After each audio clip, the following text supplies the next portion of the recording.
North Korea celebrates one of its biggest annual holidays on April 15th, the Day of the Sun, when the regime's founder Kim Il-sung was born. Now, this year it's set to be all the more significant for the North as it is the 110th anniversary. Pyongyang usually marks its key state holidays with an extravagant parade of new weapons and sparks of provocation. But analysts say that this year the regime may go even further, even bigger, with reports of school classes being cancelled, the mobilization of tens of thousands of citizens, and worrying movements near major nuclear test sites. Today on Global Insight, we discuss the prospects of this key state anniversary event, and joining us is former Korean Special Forces Commander General Chun In-bum and Peter Husey, President of Geostrategic Analysis. A very warm welcome to you both, and well, let's start with you, General Chun, joining us here in Seoul. The US Special Representative on North Korea, Sung Kim, he very recently warned that Pyongyang may soon launch another ICBM provocation or even resume nuclear testing. Would you share his views? Yes, I would agree with his estimate. And the reason that I agree with him is that North Korea has already broken the moratorium that they had set, and therefore that they are more than able to conduct a new test at their pleasure. Also, at Punggye-ri, we have clear evidence that they are rebuilding the test site. Now, having said that, it's unclear whether they will be able to conduct these kinds of tests or demonstrations tomorrow on the actual birthday. Punggye-ri is not finished, and missile launches usually are affected by weather, and right now the peninsula weather is not that clear, so we'll have to see about that. But as of now, I would say that both options or both situations are very plausible. And Dr. Husey, how do you see this? What are you expecting to see on this key anniversary marking the birth date of the regime's founder on April 15th? Well, first let me say thank you for the honor of being on your show. 2 years I spent at Yonsei de Hakyo in Seoul, and so Korea is kind of like a family for me. What the North will do, as usual, is they will try to provoke a reaction of concessions, which they always ask for, by launching as many missiles as they can and blaming the Republic of Korea and the United States, of course, for any quote-unquote tensions in the region. I hope we make no concessions and we don't agree to further discussions until such time as the North has fully committed to denuclearization and stops its own provocation and terrorist attacks against both South Korea and other nations in the region. And General Chun, this week, South Korea and the US began preliminary military drills for their usual annual spring exercises. And of course, it does come at a time of growing tension here on the Korean Peninsula. So what do these exercises involve? I mean, what is a crisis management exercise and the combined command post training really involve? So the crisis management exercise is focused upon a crisis situation, a local provocation, where the Korean and U.S. defense-related agencies coordinate their actions and work out the process and try to figure out how to find a resolution to that, a peaceful resolution to that situation. So the crisis management exercise focuses on that, and it's an interagency exercise and process. The command post exercise is about practicing the war plans that we have. So these defensive exercises practices the defensive war plans that we have for the defense of the Republic of Korea. And so during the 2 weeks, 3 weeks process, the Korean, US, and various agencies come together and try to figure out how to resolve a hostile situation on the Korean Peninsula as quickly as possible and do not further escalate the situation. So basically, those two exercises have those kind of focuses, and we try to do this as efficiently as possible. Also this week, Mr. Husey, America's nuclear-powered aircraft carrier, the USS Abraham Lincoln, entered the EC in waters just off South Korea's city of Ulsan. And this marks the first time in 4 years that Washington deployed a carrier to this region. Now, what is the significance of this deployment? Would you see it as a message to North Korea? I think, to echo the general's remarks, the United States and South Korea to diffuse crises caused by the North Koreans repeatedly. And it all comes down to deterrence, to restore peace, to make sure there isn't any conflict because of the horrible result would happen.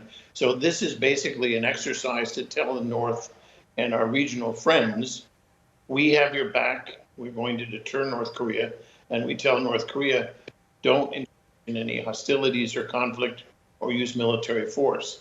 I think it's a message we continually have to send both to our allies and North Korea, and it has to be done in coordination with our real partner in this, which is the Republic of Korea. And General Chun, of course, the incoming Yoon administration, they're very keen to bolster security ties with Washington. And the two sides seem to be on the same page about strengthening America's extended deterrence on the Korean Peninsula. So what does this really mean and what will it involve? Yes, before I go to that question, I just want to add that I'm very disappointed that the Korean government did not participate in the opportunity that the U.S. carrier group provided to coming to this region. The reasoning of not having the participation because the Japanese Navy ships were going to be in our waters is kind of puzzling. We should have used all the opportunity that we had to conduct these kind of trilateral or binational exercises because we need to for the defense of Korea. So I just wanted to add that. For the deterrence activities and discussions, I think it is a good step that will reassure the Korean public of the threat from North Korea. But having said that, there are not that many options that are present for us because, quite frankly, North Korea is not afraid of the kind of deterrence options that we have. And we don't have that many options. So we're in a situation where because North Korea does not take us seriously, because North Korea has nuclear weapons, because it is very clear to me that North Korea is not going to give up their nuclear weapons, we're in a very, very difficult situation. Now, I welcome the steps that are going to be made to increase the credibility of extended deterrence, but I just don't see, how we're going to be able to do this unless North Korea takes us more seriously. And adding to that, General Chun, there's been growing talk of South Korea pursuing its own nuclear weapons program, with some South Korean and US experts making the case for such a move. What are your views on this, and do you think it's a relevant topic at this time? Yes, I think it's relevant. Oh, that question's actually to both of you, but why don't you go first, General Chun? Well, I think it is relevant. It does increase the dangers of a nuclear conflict on the Korean Peninsula, but that's the kind of language that North Korea only understands. Like I said, North Korea does not take us seriously. I think the only way that we can start an earnest arms reduction and have some stability on the Korean Peninsula is to have a indigenous nuclear capability. Now, like I said in the first place, it might not make us. It'll increase the chances of a nuclear war on the Korean Peninsula, but that's just one price to pay. Now, before we go to this stage, I would just like to advocate that we have a lot of nuclear spent fuel in Korea. I think that we Koreans should be allowed, particularly with the situation, to reprocess the spent fuel for peaceful purposes as well as preparing for contingencies. And Dr. Husey, now getting to you, I wanted to hear your views on this too. What are your thoughts on South Korea potentially acquiring its own nuclear weapons? Or nuclear program, rather? I have written a long time that China decided to proliferate nuclear technology to North Korea, Pakistan, Libya, Iran, and Iraq. They did this deliberately in 1981, and as you can see, it resulted in two countries actually having nuclear weapons, Pakistan and North Korea. The response, it was logical from some in South Korea that they should get their own nuclear capability, or as some South Korean politicians have recently said, the US and South Korea should jointly have nuclear weapons and bring them back to the peninsula because we used to have them there. And it's inevitable, given what China has done in North Korea, is you can't expect South Korea to simply say, oh, we'll rely either on the extended deterrent from the United States, which there's some concerns about its credibility. Where I agree with the general is we have to do everything possible to get the North Koreans to worry and fear us. I agree with him. I don't think they take us seriously. And I think after Afghanistan and after what you've seen in Ukraine, they may still not take us seriously.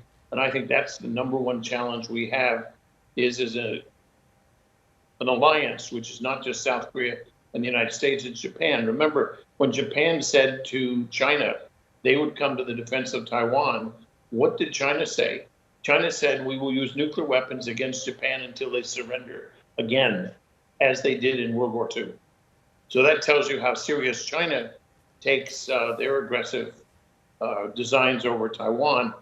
On the other hand, we have to be equally aggressive and strong with respect to defending our allies so that the enemies like North Korea take us seriously, where I agree 100% with the general. Whether or not South Korea should go and seek its own nuclear weapons is a very difficult question because, one, I think the North would take it seriously, but two, the proliferation risks may be too high. So that tells you why you have to have a credible deterrent that the North Koreans fear. And if that's the U.S. deterrent, fine. But if they don't take it seriously, South Korea is left in a real quandary. How to get the North to take them seriously unless they go on their own, which is what the general was talking about. And Mr. Husey, well, also there's been the question over whether nuclear deterrence is working against the likes of North Korea, China, or even Russia. So I wonder what your reaction was to the Biden administration's recent decision not to adopt a no first use policy for its nukes. Well, they didn't quite. They said the U.S. reserves the option, but they diminished the chances we would. And that's you're right about that. What we did right up front on Ukraine is we took all our military options off the table. We said no extended nuclear deterrent, no extended conventional deterrent. We discouraged our NATO allies from helping, and we not only slowed down but prevented military assistance from going to Ukraine for an entire year. And the Ukraine government thought we weren't serious about defending them. Certainly Russia thought so. And we kind of gave a green light to Russia to use military force against Ukraine. And I think that whole problem can't help but make the South Korean government and our allies in Western Pacific also think about, are we going to do a credible job? Now, the administration killed the cruise missile for the Navy, which they proposed to kill, and they killed the B-83 nuclear bomb, which is the only bomb we have that can go after leadership bunkers in Russia and China. And Mr. Milley, General Milley, our chairman of our Joint Chiefs, and the head of STRATCOM, Admiral Richard, both said that was not a good decision. I agree with them. I think one area where we're weak is in regional short-range, medium-range nuclear deterrent. We only have airplanes in Europe which carry gravity bombs. And it's an area where Mr. Putin and the Russians and now the Chinese have a very significant capability. And unless you don't have to match it bomb for bomb, but you have to match that capability, which the cruise missile and the B-83 bombs would do. And General Chun, just before we go, now the president-elect Yoon has been making his picks for his cabinet ministers, and he picked, of course, his foreign affairs and unification heads, who are going to be, of course, Park Jin and Kwon Young-se. So I was wondering what you made of these candidates and how they're going to sort of lead the direction of South Korea's policy towards North Korea. I feel that these gentlemen are very capable and of the proposed candidates a good choice. I'm quite worried that the Chinese reaction to our new and needed initiatives towards the United States and our other traditional allies might come with a heavy price from the Chinese. I hope the Chinese realize that we Koreans are a proud people as well, and that we deserve respect. And if they respect us, we will respect them. But the opposite will be true as well. I really want to have good relations with China, and hopefully these two gentlemen are the best choices that will make this possible. So strengthening the alliance between our traditional partners is paramount, but at the same time, these two gentlemen must figure out how we can explain to the Chinese, persuade them to understand that Korea is a country that deserves respect. Well, they'll certainly have their work cut out with a lot of these geopolitical complexities that South Korea faces, but this is where we must end the interview today. That was former Korean Special Forces Commander General Chun In-bum and Peter Husey, President of Geostrategic Analysis. Thank you both so much for your time today. And thank you for this.